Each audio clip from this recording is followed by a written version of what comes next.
A world without night would be a world without dreams.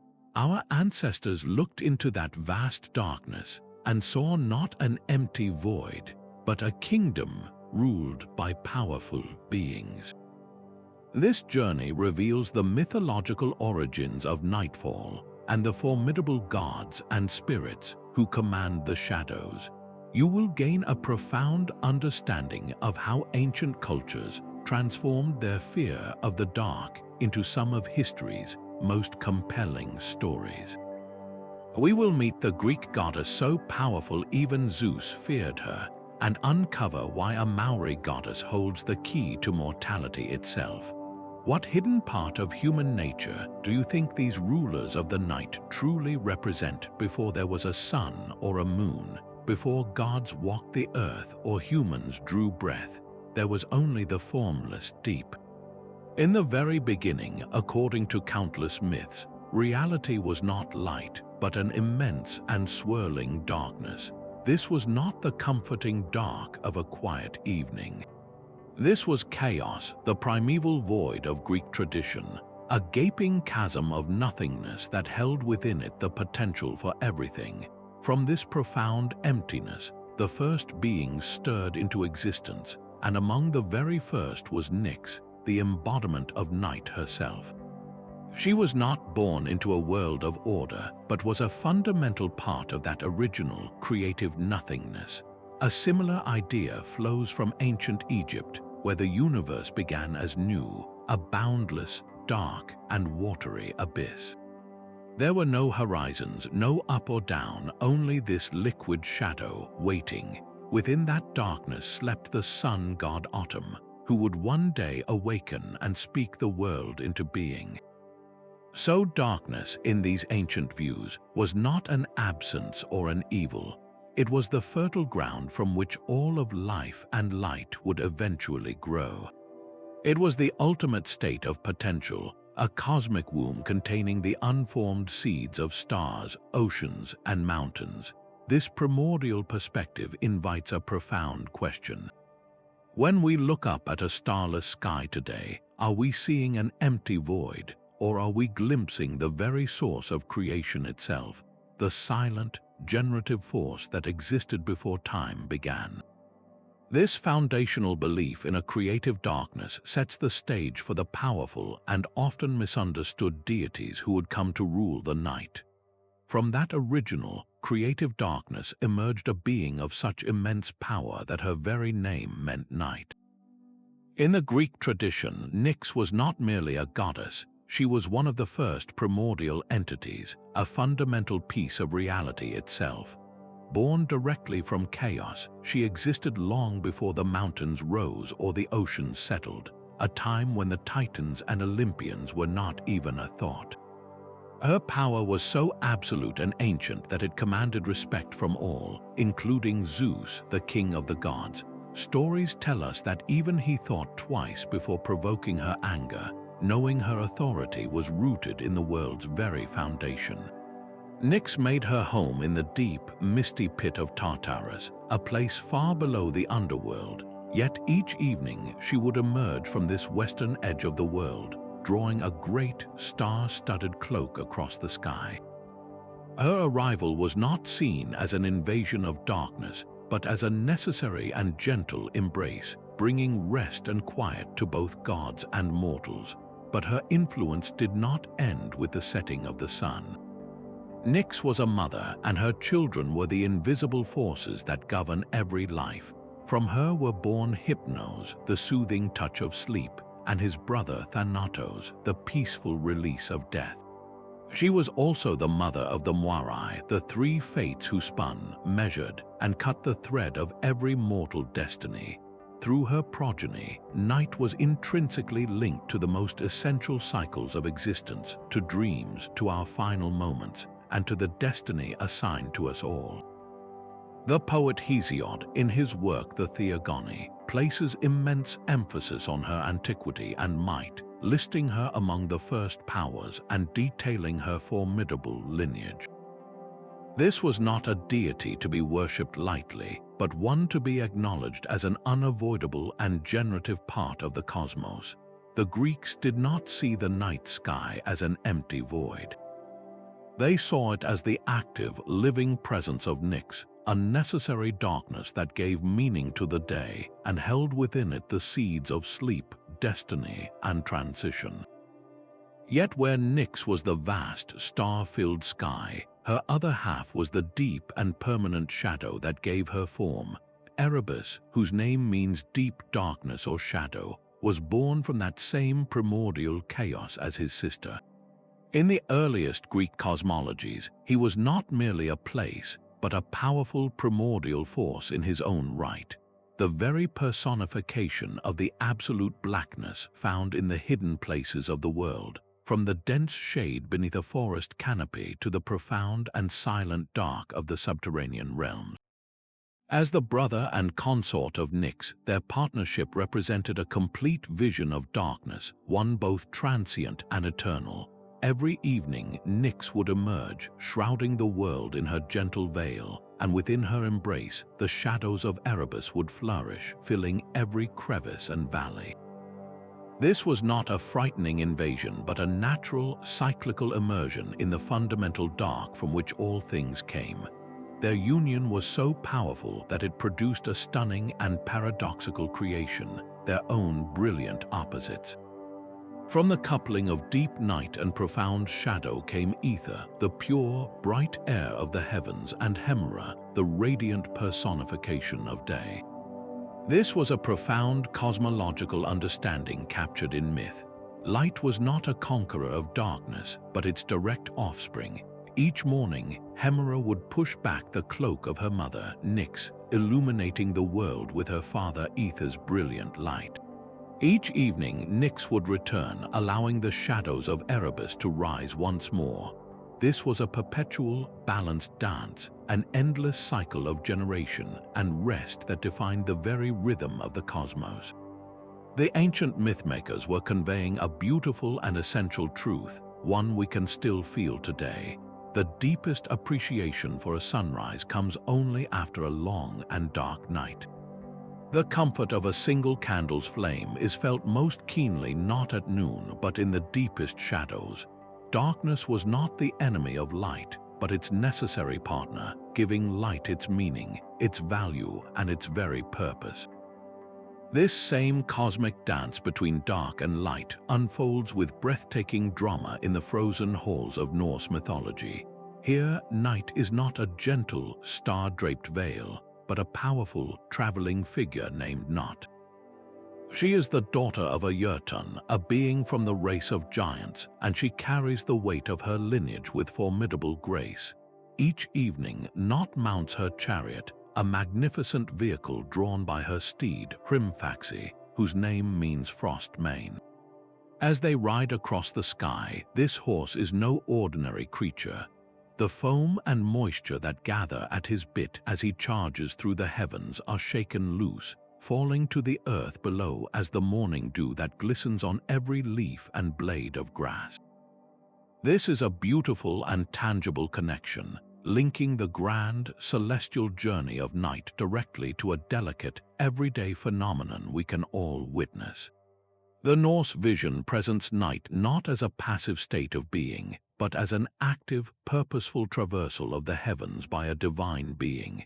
And just as the Greek Nyx was balanced by her daughter Day, so too is Nótt's journey completed by that of her own son. His name is Dagger, the personification of Day, who follows his mother across the sky with his own radiant horse, Skinfaxi or Shining Mane. Their passage is a perfect, endless relay, a fundamental rhythm written into the very fabric of the cosmos. This portrayal from the prose Edda emphasizes something crucial, a world where the transition from light to dark is not a battle, but a predictable, orderly procession. Night is an essential, governed phase of existence, a necessary traveler in a celestial cycle that brings both rest and renewal. It makes you wonder when you feel the cool dampness of dew on your skin in the early morning. Are you feeling the last, gentle breath of a goddess's journey, a fleeting reminder of the divine order that turns our world? But not all myths portray the night as a gentle cycle or a balanced traveler.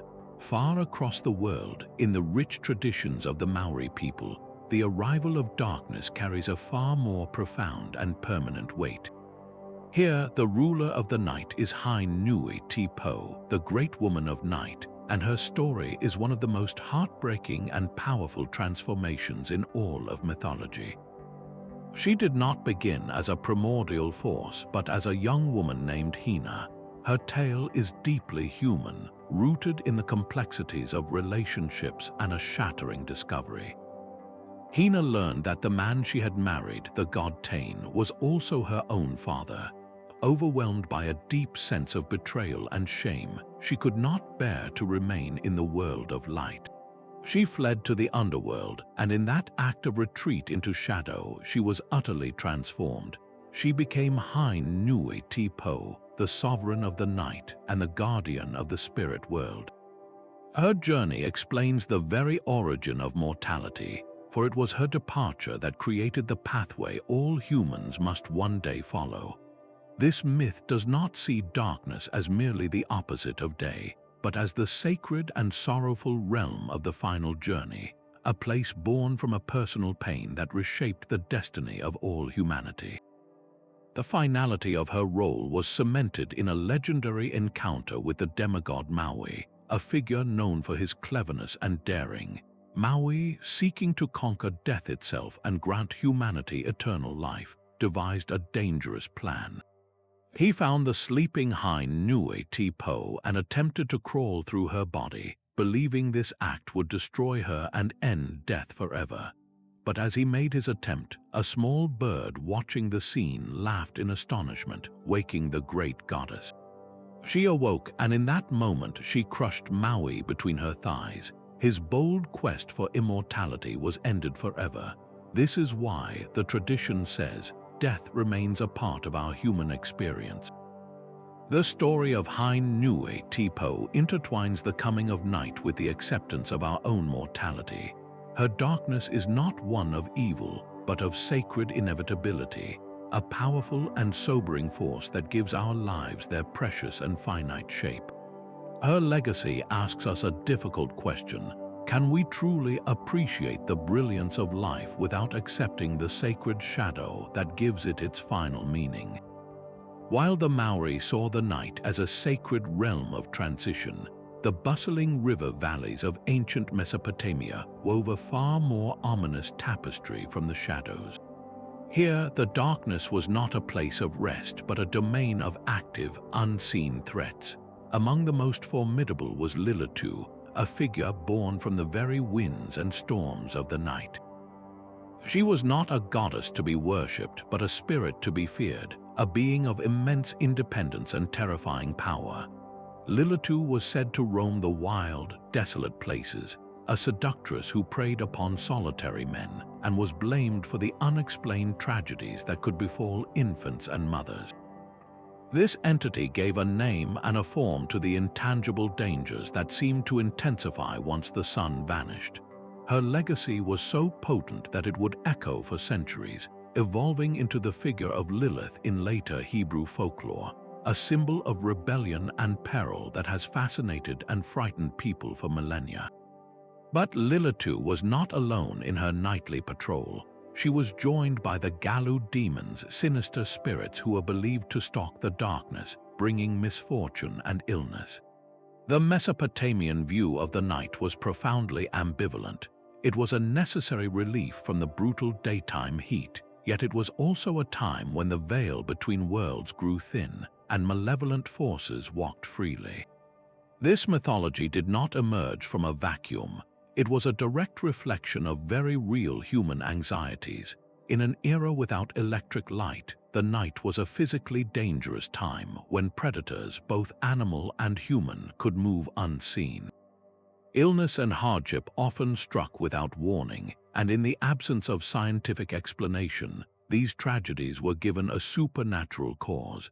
The demons of the night were the personification of every unknown sound, every sudden fever, every loss that occurred in the dark. They were the answer to the question, why do bad things happen when we are at our most vulnerable? By giving these fears a name and a shape, the people of Mesopotamia could then develop rituals and incantations to ward them off, to exert a small measure of control over the overwhelming unknown. Their stories reveal a fundamental truth about the human psyche, that we would rather face a monster we can name than an emptiness we cannot understand.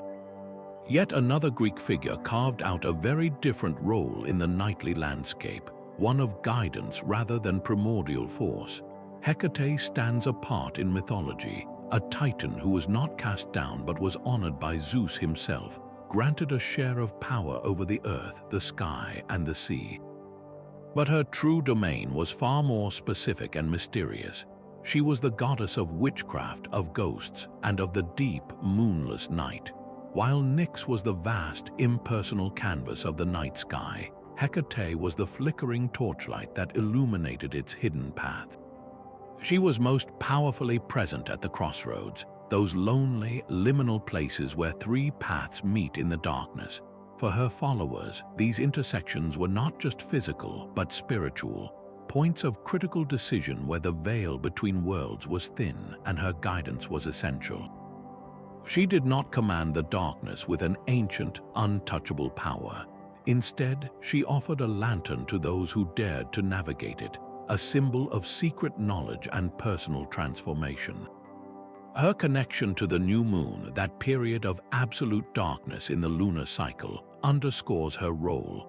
This was not a time of mere absence, but one of potent potential, a blank slate for new beginnings and hidden workings. Worshippers would leave offerings for her at crossroads under the cloak of a moonless sky, food left for the poor and for the spirits who traveled with her ghostly procession. This practice reveals how her night was a time of active engagement, a space for rituals that tapped into unseen forces and sought wisdom beyond the everyday. Hecate represents a profound shift in how the night could be perceived. It was not just a realm of sleep or fear, but a classroom for the arcane. Her enduring legacy asks us to reconsider the dark, not as something to be merely endured, but as a space that can illuminate our own hidden choices and empower our journey through life's most uncertain crossings. While Hecate's torches lit the paths of personal choice, another ancient tradition embraced the night as a universal gift of peace. In the poetic hymns of the Rig Veda, one of humanity's oldest texts, we meet the goddess Ratri. She is the divine embodiment of night itself, a benevolent and beautifully adorned figure who is the beloved sister of Ushers, the radiant dawn. Their relationship is not one of opposition, but of perfect, loving succession. The hymns do not describe Ratri as a conqueror of light, but as a welcome and gentle force who envelops the world in a peaceful, protective darkness. She is praised for driving away the hardships and struggles of the day, not by bringing fear, but by offering the profound solace of rest. Her arrival signals a time when all of creation, from the smallest bird to the mightiest human, can lay down their burdens. This is a night of tranquil rejuvenation, a necessary pause woven directly into the fabric of existence. Her presence ensures the sacred cycle remains unbroken, where her sister's brilliant dawn is made meaningful only by the deep, quiet restoration that Ratri provides each evening. This portrayal stands in beautiful contrast to the more fearsome rulers of darkness. Here, the night is not a domain of monsters or a realm of the final journey, but a soft, essential blanket of serenity. In Hindu philosophy, which places immense value on balance and cosmic rhythm, Ratri is a vital expression of that universal principle. She represents the restorative power of stillness, the idea that darkness is not an empty void to be feared, but a fertile ground for quiet and recovery. Her enduring legacy invites us to reconsider our own relationship with the night. In our modern world of constant illumination, have we forgotten how to receive the quiet gift she offers, the profound peace that can only be found when we allow the world and ourselves to truly rest? This same dance of light and shadow was woven directly into the stars by the ancient Egyptians. High above the earth, her body arched from one horizon to the other, was the sky goddess Nótt.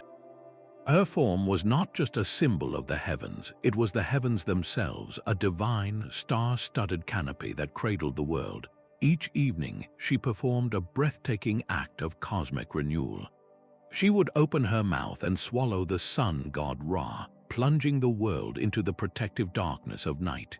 This was not an act of destruction, but of digestion and rebirth. The sun would travel safely through her starry body throughout the night, only to be born again from her womb at dawn, radiant and new. In this beautiful mythology, Nótt was the ultimate mother, a goddess whose nightly embrace was a necessary, life-giving passage. Her darkness was a protective womb, a sacred interval that ensured the sun's return and the continuation of all life, but the journey through her body was far from tranquil.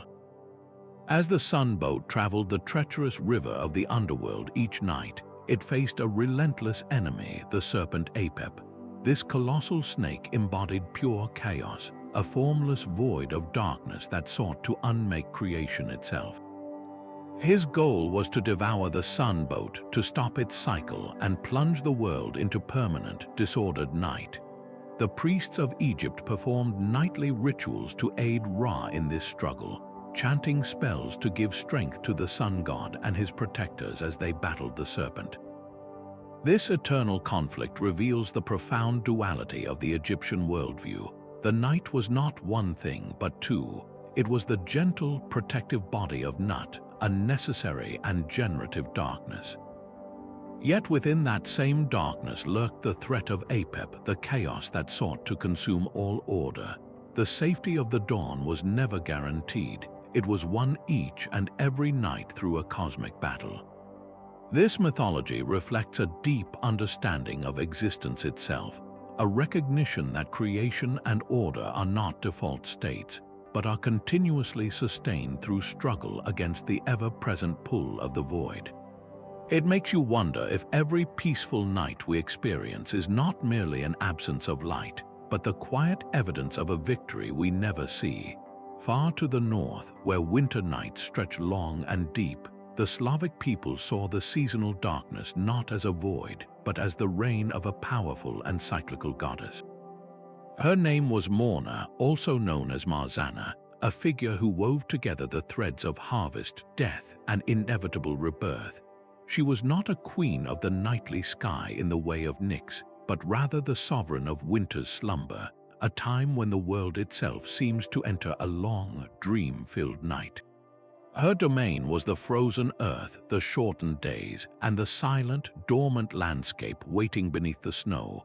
This profound connection to the death of the year and the long darkness that follows intrinsically tied her to the deeper themes of the nocturnal world. She embodied the necessary end, the cold truth that all things must rest and fade so that new life can eventually emerge. The rituals dedicated to her were among the most vivid in all of European folklore. As winter loosened its grip, communities would create an effigy of Morana, a straw figure dressed in traditional clothes that represented the old goddess and the harsh season she commanded. In a powerful, symbolic act, this effigy would be carried through the village and then solemnly drowned in a river or burned, a ceremonial farewell to the cold and the darkness. This was not an act of hatred, but a necessary ritual of release. The death of Morana in the flowing water was a prayer for the earth's awakening, a direct plea for the return of the sun and the warmth that would coax life from the soil once more. In this cyclical interpretation, the long night of winter was not a permanent state. It was a phase of sacred dormancy, a dream the world needed to have before it could stir back into life. The darkness governed by Morana was one of patient potential, where the seeds of the future lay hidden, waiting for their moment in the sun. Her legacy asks us to see the darker, quieter phases of our own lives not as endings, but as periods of necessary rest and unseen preparation, a time when the world, and we along with it, gather strength for the renewal that is always waiting to dawn. Deep within the shadowed valleys and mist-shrouded peaks of Japan, a different kind of night reigned. This was the domain of the Yami-no-Kami, the powerful spirits of darkness and mountains. These were not distant gods in a celestial court, but localized, potent beings who inhabited the remote, wild places of the land. They were deeply tied to the physical world, their presence felt in the sudden chill of a mountain pass, the unsettling silence of a dense bamboo grove, or the way shadows seemed to move with a life of their own after sunset. The Japanese understanding of these spirits was not one of simple fear, but of profound and cautious respect. They were capricious forces of nature, capable of bestowing great blessings upon a village, such as a bountiful harvest or clean water, or bringing terrible misfortune like landslides or illness, all depending on how they were approached.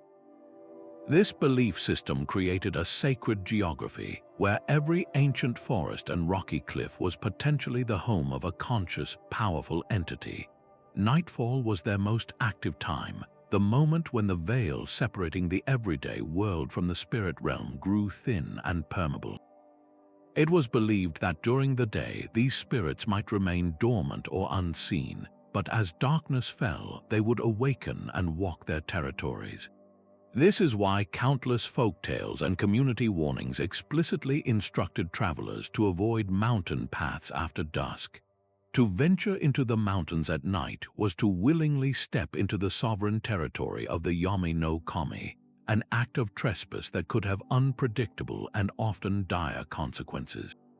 A traveler might become hopelessly lost, hearing disembodied voices or seeing phantom lights, a phenomenon known as hitodama, or human souls floating in the dark. Others might simply vanish without a trace, believed to have been taken by the spirits. These stories were not just meant to frighten, they were practical wisdom, a cultural mechanism that enforced respect for the natural world and its unseen rulers. This worldview reflects a deep, animistic harmony, an acknowledgement that humanity coexists with powerful, invisible forces. The darkness was not an empty space to be conquered, but a living, breathing entity to be navigated with care and reverence. It asks us a quiet question about our own modern relationship with the wild. Have we lost the ability to sense the presence in the shadows, to feel that respectful awe for the ancient, untamed places that still hold their secrets under the cover of night? Across the wild, wind-swept coasts and highlands of Scotland and Ireland, the long nights of winter had a name and a formidable face. She was the Kaleach, the Veiled One, a divine hag of immense power who ruled the dark half of the year. Her arrival was marked by the ancient festival of Samhain, a time when the boundary between our world and the spirit world grew thin, and the dominion of night began its long reign over the day. The Kaleach was not merely a seasonal spirit, she was a sovereign of the landscape itself, a creator and a destroyer who wielded a massive hammer to shape the mountains and valleys. With a single strike, she could carve out a glen or summon a tempest, her will expressed in the biting wind and the deep, insulating snows that blanketed the earth. This was not a wanton act of destruction, but a necessary transformative force. Her harsh winter was a period of sacred dormancy, a deep and dreamless sleep that the land required to rest and restore its vital energy. In this myth, the long, dark nights were not an empty waiting period, but an active, creative process. The Kaleach's chilling breath froze the ground, protecting the seeds hidden deep within the soil, preserving them until the warmth could return. She was the embodiment of the crone aspect of the divine, a figure of immense wisdom born from the cyclical understanding that death is a prerequisite for rebirth. Her stories explain the very turning of the seasons, framing the cold and darkness not as an enemy to be defeated, but as an essential, respected phase of a greater cycle. When the people felt the first true bite of winter air, they understood it as the Kaleach walking the land, her blue skin the color of the stormy sky, her staff heralding the coming snow. Her eventual retreat at the spring festival of Imbolc was not a defeat, but a voluntary withdrawal, a passing of authority to the youthful goddess Brigid, who would coax life back to the surface. This eternal handover reveals a profound truth encoded in myth, that the deepest transformations, the ones that make new life possible, often occur in the hidden, quiet dark. The Kalich's legacy challenges our modern aversion to hardship and shadow, asking us if we can learn to honor the necessary winters in our own lives, those difficult, dormant periods that ultimately prepare the ground for our most profound renewals. While the Kalich shaped the land with her winter hammer, a different kind of dread stalked the skies over ancient Mesoamerica. For the Aztec people, the night sky was not just a realm of rest or spirits, but a precarious shield holding back cosmic terror. This fear had a name, the Tzitzimaime. These were not mere monsters, but skeletal star demons, female entities who resided in the darkness between the stars, waiting for their moment to descend. Their most terrifying opportunity came during a solar eclipse when the sun was briefly swallowed and the world plunged into an unnatural midday night. In that moment of profound vulnerability, the Tzitzimaime were believed to break through the celestial barrier, descending to Earth to attack humanity and threaten the very fabric of existence. Their presence represented the ultimate cosmic collapse, the fear that the orderly cycles of the sun and moon could fail, allowing the primordial chaos of the void to rush back in. This existential dread was also tied to the end of a 52-year calendar cycle, a time when all fires in the Aztec world were extinguished and people waited in the darkness, watching the stars, terrified that the Tzitzimaime would descend and the sun would never rise again. The ritual of the new fire ceremony was a direct response to this fear, a desperate plea to the gods to relight the sun and hold the star demons at bay for another cycle. These beings were closely linked to the powerful goddess Itzpapalotl, the obsidian butterfly, a complex figure who could appear as a beautiful warrior or a fearsome skeletal demon adorned with stone knives. She was a ruler of the Tzitzimaime, a mother of chaos who embodied both creation and destruction. The constant threat of these star demons reveals a world view where darkness was not passive, but an active, aggressive force.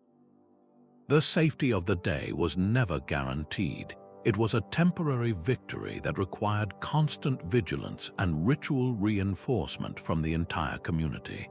Every quiet, starry night was a tense standoff, a beautiful but fragile truce with the hungry void. Far to the north, where the sun vanishes for months and the ice groans with a life of its own, darkness is not a phase but a constant.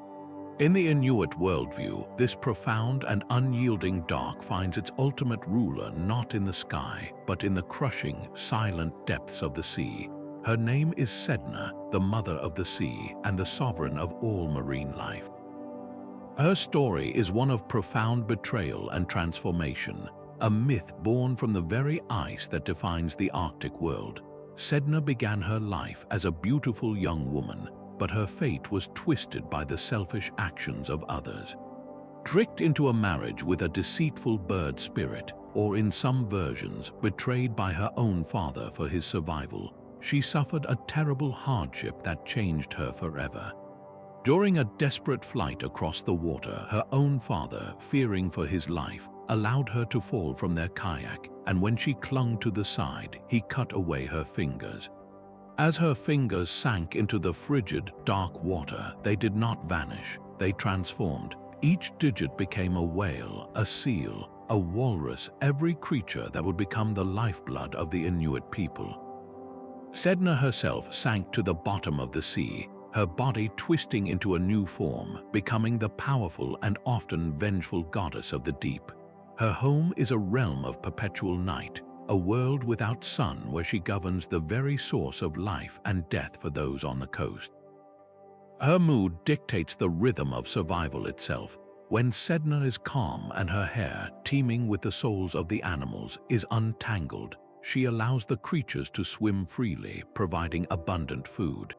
But when she is angered by broken taboos or human disrespect, she tangles her hair in fury, holding the animals close in the dark. This causes storms to rage and scarcity to grip the land, a direct and terrifying consequence of her divine displeasure. This is where the shaman, the spiritual bridge between worlds, undertakes a perilous journey. In a trance, the shaman's soul would descend through the dark water, braving the unknown to reach Sedna's abyss. There, the shaman would perform a delicate and sacred task, to comb the tangles from her hair, to soothe her anger, and to plead for the release of the life-giving animals. This spiritual negotiation was a matter of communal life or death, a ritual that tied human conduct directly to the generosity of the goddess of the deep dark. Sedna's myth binds the concept of governing darkness to the most fundamental human need, sustenance. Her story is not merely an explanation for the origin of sea life, but a profound lesson in respect, balance, and the understanding that our survival is intimately connected to forces far greater and older than ourselves, forces that dwell in the deepest, most permanent night.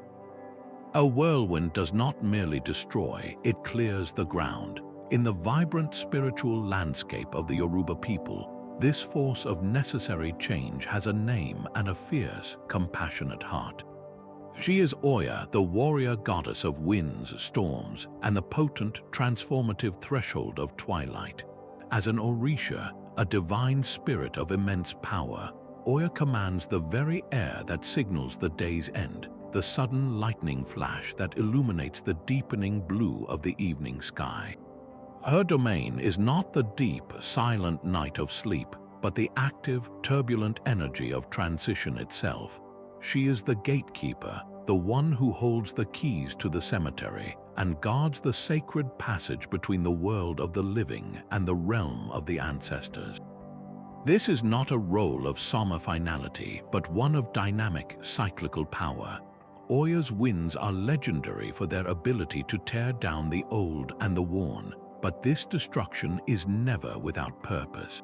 She scatters fallen leaves and breaks brittle branches to make space for new growth, embodying the truth that every ending is the silent architect of a beginning. Her connection to the spirit world means she communicates with those who have passed on. Her presence felt in the rustling of leaves in a sacred grove or the sudden, cool gust that precedes a storm, a reminder that the veil between worlds is thinnest as day gives way to night. This makes her a profoundly complex figure, a deity of both fierce, protective love and unstoppable, transformative force. She teaches that change, even when it arrives with the roar of a tempest, is a form of sacred clearing. The twilight she governs is a daily lesson in release, a time to let go of what was, trusting that Oya's winds are carving a path forward into the unknown, a new day waiting just beyond the horizon of the dark. Yet this journey into the dark was not one of permanent punishment, but of profound moral accounting. The path through Yaoming was famously detailed in texts like the Jade Record, a spiritual guidebook that described the soul's passage through 10 distinct courts, each overseen by a different judge specializing in a particular aspect of human conduct. In the first court, mirrors of past deeds reflected a person's life with perfect clarity, leaving no room for deception. Subsequent courts dealt with specific failings, from betrayal and dishonesty to cruelty and neglect. The consequences faced were not eternal damnation, but a form of karmic rebalancing, a necessary purification before the soul could be considered for its next life. This intricate bureaucracy mirrored the imperial Chinese court system, projecting a familiar structure of authority and procedure onto the terrifying unknown of death. It was a system designed to reinforce societal values, teaching that every action, whether seen or unseen, would eventually be weighed on a cosmic scale. The ultimate goal was not to dwell in the dark realm, but to pass through its trials, learn its lessons, and achieve reincarnation into a better existence. This vision of the afterlife offered a powerful, collective comfort, a belief that the universe was not chaotic or indifferent, but operated on a principle of absolute, if severe, justice. It makes you wonder if the true purpose of these underworld myths was not to frighten us with darkness, but to illuminate the enduring weight of the choices we make in the light.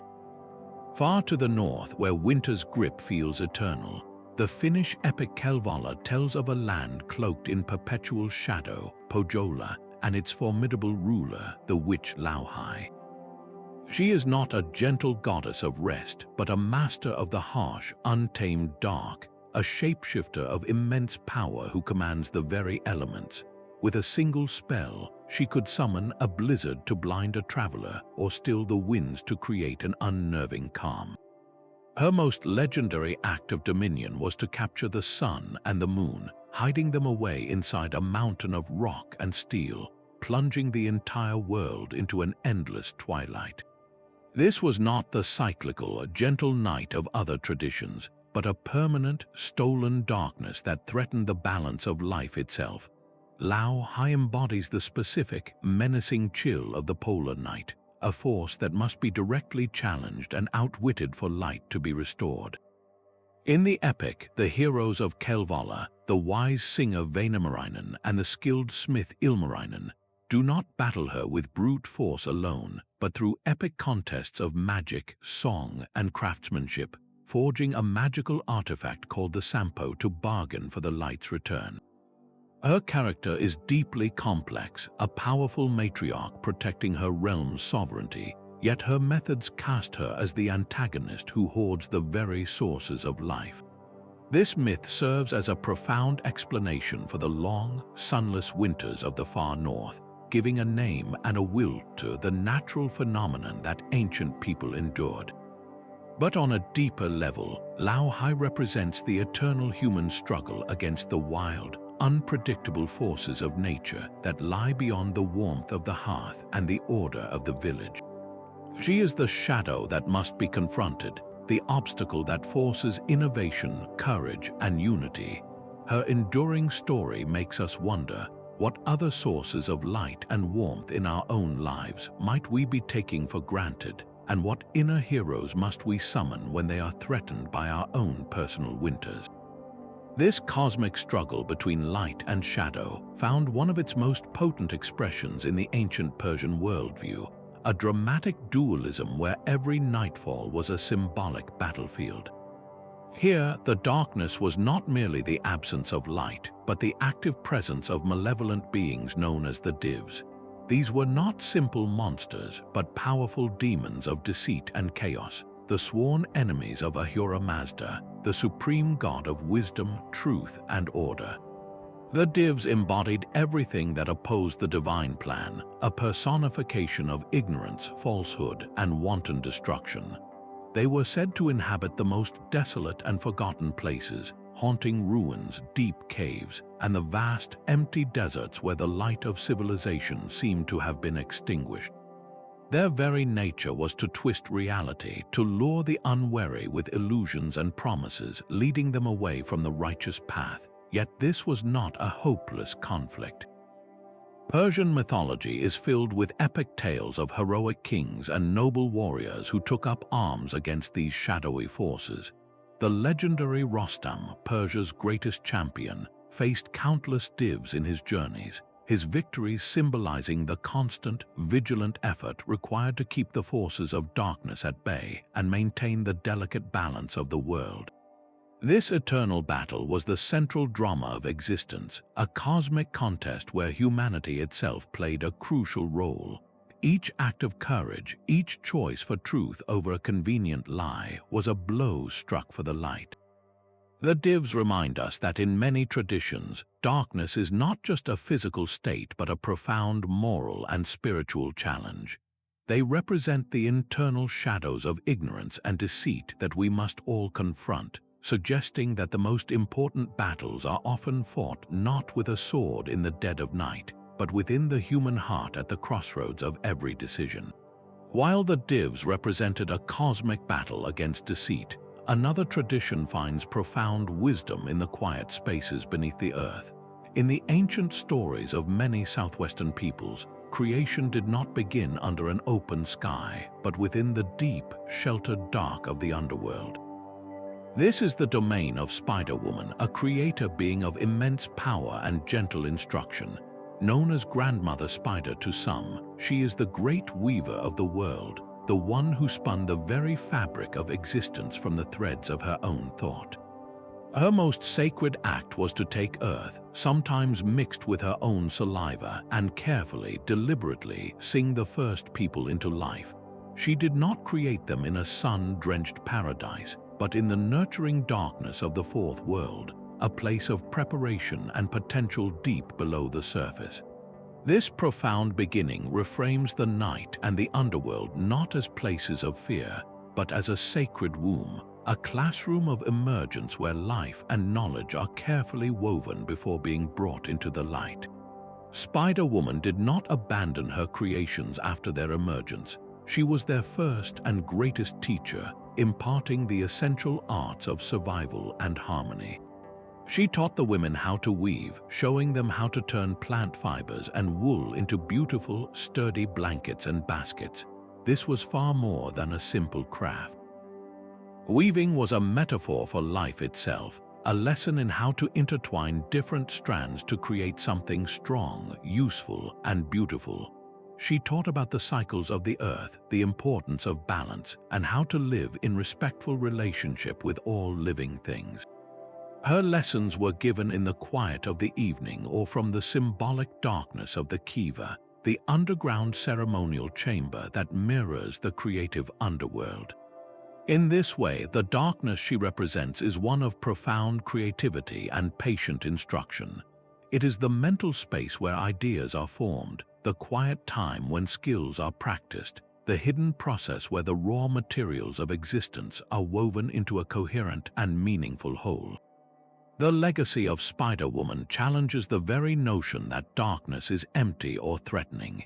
Instead, she presents it as the essential, creative void where the most important things are born, not in a flash of light, but through the slow, deliberate, and loving work of a weaver at her loom.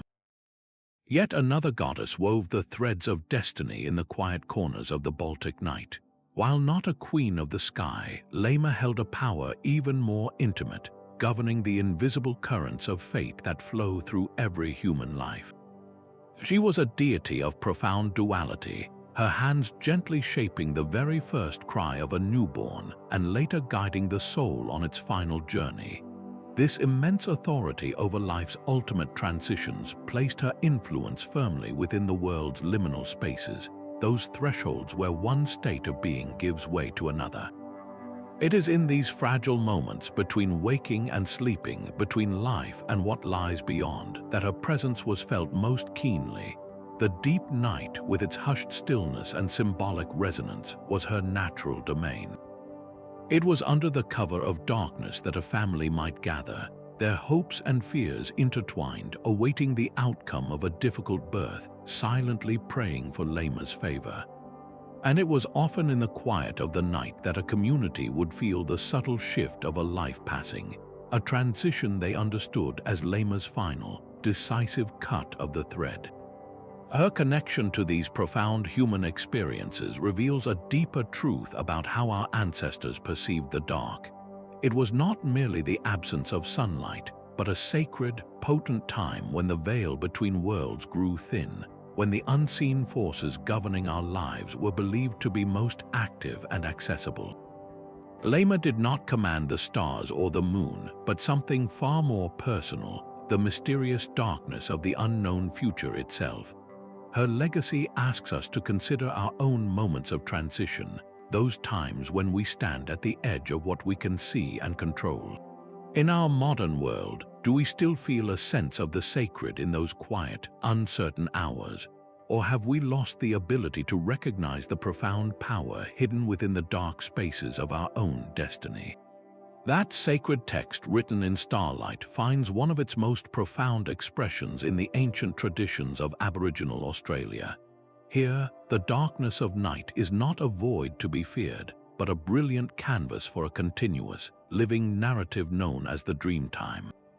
This is not a past event, but a timeless dimension, the foundational era when ancestral beings moved across the formless land, singing the world into existence through their journeys and actions.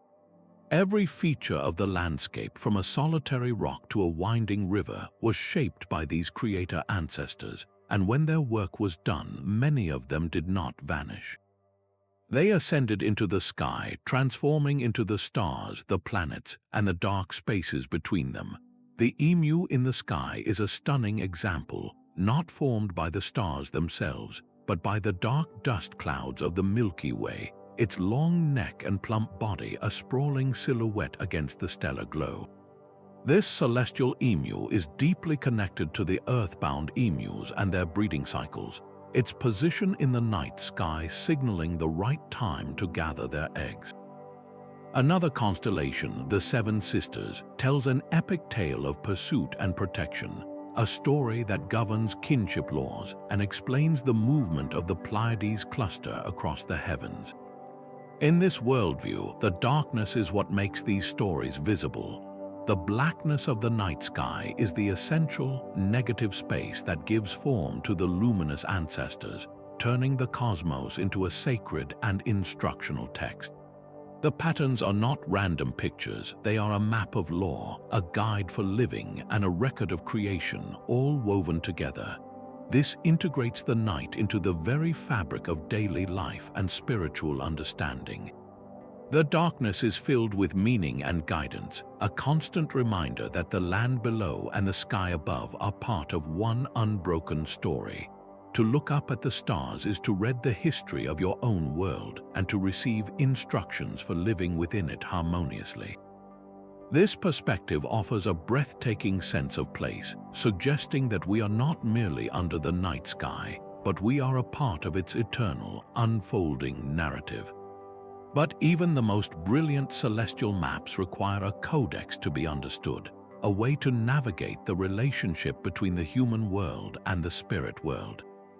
This intricate balance finds a beautiful expression in the islands of the Philippines, where the supreme god Bathala presides over a cosmic order deeply woven into the fabric of the night. Bathala, the creator and sky father, is the ultimate source of balance, yet his creation is vibrantly alive with countless Anito. These are not gods in the grand sense, but spirits, the essences of ancestors, and the conscious forces within nature itself, from an ancient, gnarled tree to a flowing stream or a sudden gust of wind. The darkness of night was not an empty void in this worldview, but the time when the veil between realms grew thin, when these Anito became most active and present. The quiet of evening was not a sign of absence, but of a different kind of populous activity, a spiritual dimension humming with unseen life. This required a careful and respectful relationship from the living. Rituals were not performed out of sheer terror, but as a necessary form of communication and maintenance. An offering of food might be left at the base of that ancient tree to honor the Anito residing within it, a gesture of thanks for its presence and a plea for its continued favor. The whisper of the wind through the bamboo at night might be interpreted as the voice of an ancestor, offering guidance or a simple reminder of their watchful care. This belief system transformed the night from a time of fear into a time of intimate, albeit cautious, interaction with the divine. It underscored a profound understanding of the world, where every shadowy grove and moonlit path was part of a community that included both the living and the spirit world, a cosmic order that demanded respect, understanding, and active participation to maintain the harmony of all things. The story of Inanna is one of antiquity's most startling tales of transformation. This Sumerian goddess, revered for love and war, for fertility and sovereignty, did not remain in her sunlit temples. She chose to descend into Ker, the land of no return, a grim underworld ruled by her own sister, the formidable Ereshkigal.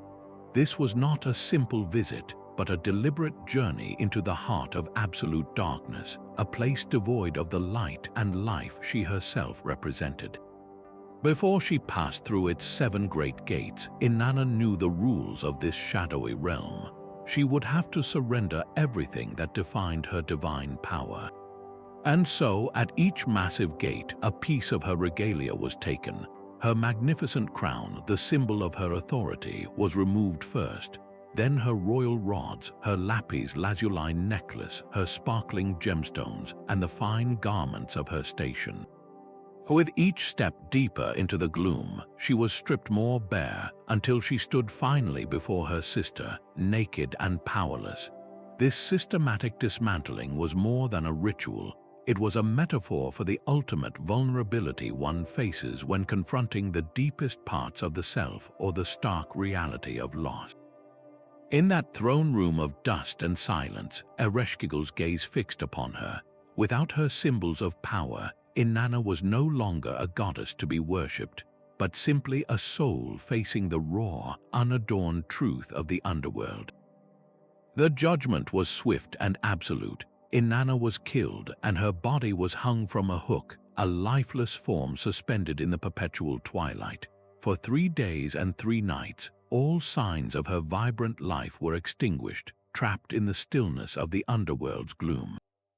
Yet this was not the end of her story. Through the cunning of her loyal minister and the intervention of beings created from the dirt beneath a god's fingernails, a deal was struck with Ereshkigal. Inanna could be revived, but a substitute had to be found to take her place in the land of no return. Her return to the world above was not a simple reversal. She arose changed, tempered by her encounter with the Absolute. She had faced the sterile domain of her sister, a realm that was not evil, but simply the final, quiet counterpoint to the noisy world of the living. Her journey illustrates a profound and ancient truth, that wisdom is not only found in the light. Sometimes the most vital insights are waiting in the deepest dark, and we must be willing to be stripped of our familiar identities to receive them. Inanna's descent symbolizes that necessary, frightening journey into our own personal nights, a confrontation with the unknown that holds the potential for a more integrated and resilient form of awakening. Yet even as gods and spirits governed the celestial night, a more personal and chilling presence haunted the earthly dark of the Norse world. The Draugr were not distant deities but the restless dead, corpses reanimated by a malevolent will that refused to stay in the grave.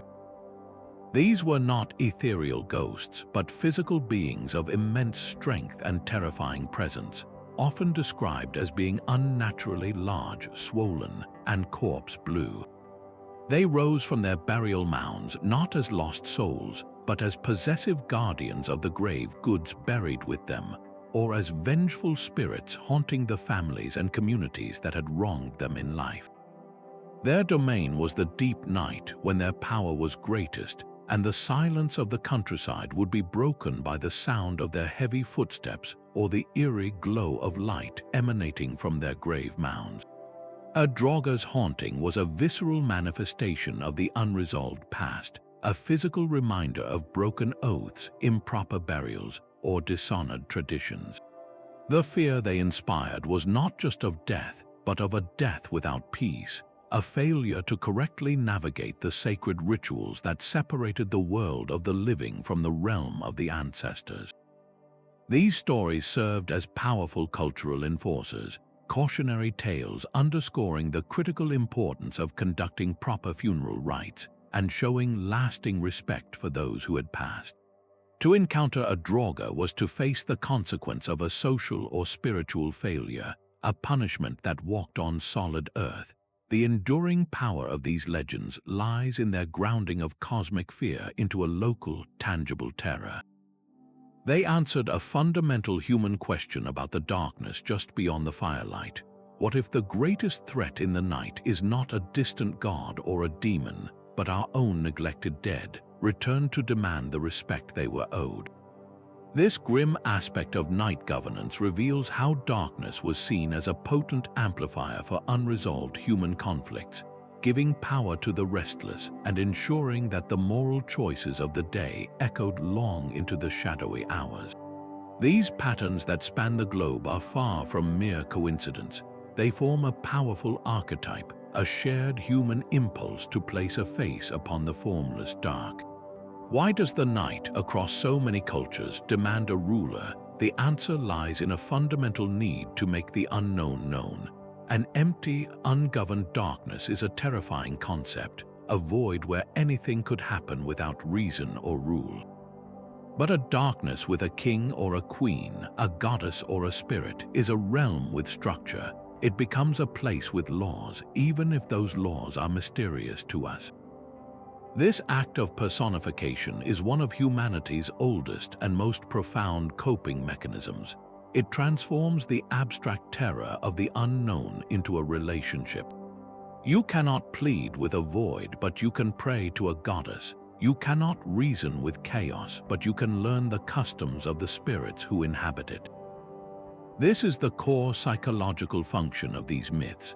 They give us a handhold in the shadows, a way to interact with the parts of our world that we cannot control or fully understand. By giving the night a ruler, we give it a personality and a purpose. The crushing winter of the Celtic is not random cruelty. It is a necessary, if harsh, phase in a cycle she oversees.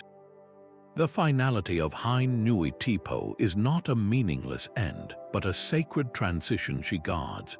The stellar demons of the Aztecs are not mindless horrors, but opponents in a cosmic battle that can be influenced by ritual. In every case, the narrative imposes order on potential chaos. This deep-seated desire for a conversant partner in the dark reveals something beautiful about the human spirit. We are inherently meaning-making creatures, unable to accept a universe that is indifferent. We would rather live in a world populated by formidable gods and tricky spirits, a world where the night has a name and a will, than in a world of silent, impersonal forces. These rulers of the night, in all their varied forms, ultimately grant us a form of agency. They turn the long, dark hours from a time of passive fear into a space for active engagement, whether through prayer, ritual, or simple respect. The night becomes not an enemy but a difficult neighbor, one whose customs we must learn and whose power we must acknowledge, weaving our own story into the vast, dark tapestry it presents. From the primordial embrace of Nyx to the oceanic depths ruled by Sedna, we have walked through a world where darkness is not an empty void but a living kingdom. This ancient gallery of gods, spirits, and monsters reveals a universal human endeavor, a deep-seated need to give a name and a face to the night's profound power. These mythological rulers are far more than simple stories. They are the foundational frameworks through which our ancestors understood their cosmos, transforming the terrifying unknown into a realm with laws and logic, however mysterious. They provided a way to cope with the primal fear of what moves in the shadows, not by denying the dark, but by learning its customs and respecting its sovereigns. This intricate tapestry of belief reflects a timeless search for balance in the natural world, acknowledging that light cannot exist without its counterpart, that day is defined by the restorative quiet of night. These narratives remind us that darkness is essential. It is the time for rest that mends the body, for reflection that clarifies the mind, and for the hidden, quiet workings of creation that occur out of sight, from the germination of a seed in the soil to the formation of a dream. So tonight, as you turn off the lights and the world settles into silence, remember these ancient stories. Let the profound truths they hold about the sacredness of shadow sink in. Feel the enduring embrace of a darkness that is not empty but full of meaning, a necessary half of our existence that gives depth and value to the light. If these tales of the night's ancient rulers illuminated something new for you, we would love to hear your thoughts in the comments. Subscribe for more journeys into the myths that continue to shape our understanding of the world and of ourselves.